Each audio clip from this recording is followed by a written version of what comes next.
When I was 22, I moved 1,000 miles away from my Midwest home to the beautiful foothills of Tennessee.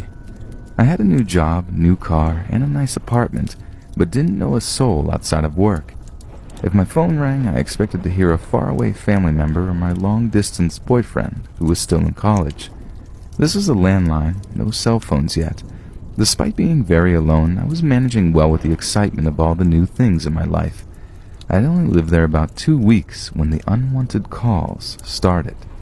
The first call, a man's friendly voice asked what I was doing. I couldn't place him and thought maybe it was one of my cousins or uncles. I have a huge extended family. I ask him his name, he laughs a little, and his tone gets dark, a bit angry, and he says, "You know exactly who this is, darling." I pause, deciding if this guy simply called the wrong number or is a creep. I choose the former, laugh, and politely tell him he has the wrong number. He then recites my brand new, unlisted, unpublished phone number and my name. What the fuck, I thought. An intense chill races through me.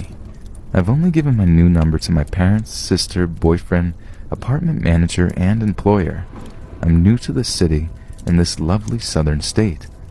He does not like it that I tell him he called the wrong number and starts yelling at me, then tells me in a much calmer voice the many vulgar things he's going to do to me.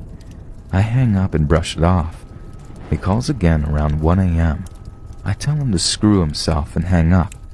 He keeps calling, so I unplug the phone and return to sleep. However, as days go by, the calls continue and escalate. He starts mentioning personal things about me, said he liked the white quilt on my bed, knew what was in my fridge, that he's allergic to cats, I had one, and then asked me if I was in love with Mary. As I listened to his words, I was standing in my kitchen looking at the calendar taped to the fridge. It had Mary written in pink on the 17th with a heart around it, because Mary is my sister and the 17th is her birthday. I started shaking and crying, because suddenly I realized this creep has been in my apartment. I was alone, with no friends or family to run to for the night. It was me versus a creepy mystery man. I didn't sleep much that night. Early the next morning, I talked to the apartment complex manager before heading to work, telling her what had happened and that I want the locks changed that day.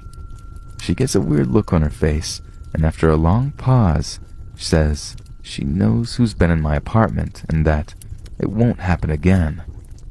What? I thought to myself. It turns out she had a creepy, rapey maintenance guy who noticed a young woman moving into an apartment alone and that I was his new pet.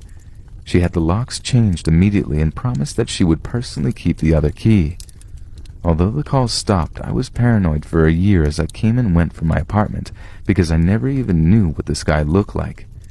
I moved out the moment my lease was up. Only after thinking about it years later did I realize that her weird expression likely meant that it had happened before.